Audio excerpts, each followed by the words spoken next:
Hello my dear friends, இன்றைய நாளிலும் தேவனுடைய வார்த்தைக்காக நாம் காத்திருக்கிறோம்.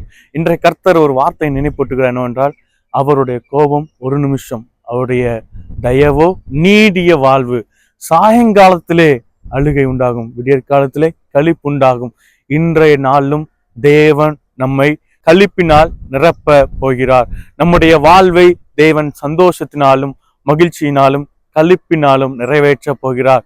ஒருவேளை அவருடைய கோபம் ஒரு நிமிஷமாக இருந்தாலும் அவருடைய தயவு நமக்கு நீடிய வாழ்வை, நமக்கு களிப்பு மிகுந்த சமாதானம் மிகுந்த வாழ்வை தருகிறதா இருக்கிறது. எனவே இந்த நாள் எப்படி இருக்கும்னு நீங்க கலங்கி இருக்கிற அந்த சூழ்நிலையை தேவன் அறிந்திருக்கிறார். இந்த நாள் எப்படி முடிய போகிறது, எப்படி நிறைவடைய போகிறது என்று கலங்கி கொண்டு இருக்கிற அந்த சூழ்நிலையை அவர் அறிந்திருக்கிறார். இந்த நாள்ல நம்ம சூழ்நிலைகள், நமக்கு எதிர்கொண்டு இருக்கிற பிரச்சனைகளை தேவன் அறிந்திருக்கிறார். ஆனாலும் அவர் கூறுகிறது என்னவென்றால், களிப்பினால் நிரப்புவேன் என்று, களிப்பினால் இந்த நாளை நமக்கு ஆசீர்வதித்து தருவேன் என்று அவர் கூறுகிறார். எனவே இந்த நாளை சந்தோஷத்தோடு மகிழ்ச்சியோடு துவக்குவோம்.